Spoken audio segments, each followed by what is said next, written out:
তোমাদেরকে দেওয়ার মতন আমার কাছে কিছুই নেই, শুধু আছে ভালোবাসা ছাড়া আর আমার কাছে এমন কিছু নেই। ভালোবাসলে ভালোবাসা নিশ্চয়ই দ্বিগুণ পাবে। আর তোমরা সবাই কি করছো কমেন্টে জানিয়ে দিও। আমি এখন রান্না বান্না করব, তার আগে আমি একটু ভিডিওটা সেন্ড করলাম। কাল গিয়েছিলাম বালাজি মন্দিরে, আমার ঘরে কাকিমা, মা, কাকুর মেয়ে, ছেলে সবাই আসছিল। তো সবাইকে নিয়ে যাওয়ার কথা ছিল কামাখ্যাতে, কিন্তু যেতে পারি নাই।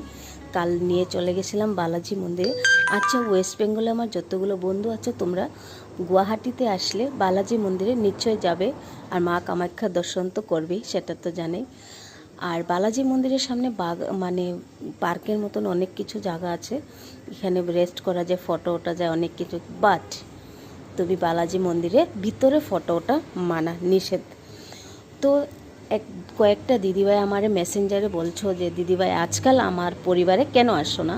কিভাবে আসবো বন্ধুরা, যেতে তো চাই, তোমরা এত সুন্দর সুন্দর ভালোবাসা দেও, বাট আমি তোমাদেরকে ভালোবাসা দিতেই পারি না ভালো করে, তোমাদের পরিবারে যেতে পারছি না আজ 1 মাস ধরে।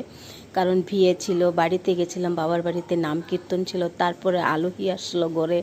এই যে ঘরে আসলে আমি নিজেই সব একা হ্যান্ডেল করতে লাগে, তার মাঝে আমার সোশ্যাল মিডিয়া হ্যান্ডেল করতে লাগে।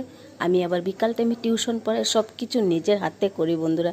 কি করব, যতটুকু টাইম পারি তোমাদের পরিবারে যাই, কিন্তু সম্পূর্ণভাবে যে ভালোবাসা দেওয়ার মানে আমি পারছি না, সময়টাই বার করতে পারছি না।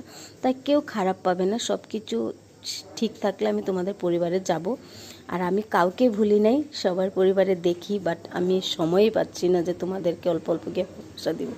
আমার ভিডিওটা কেমন লাগে তোমরা কমেন্টে জানিয়ে দিও। আর আমি তোমাদের সরকার আলিশা প্রিয় পরের ভিডিও নিয়ে তোমাদেরকে বাই আসবো, আর কেমন হয়েছে কমেন্টে জানিয়ে।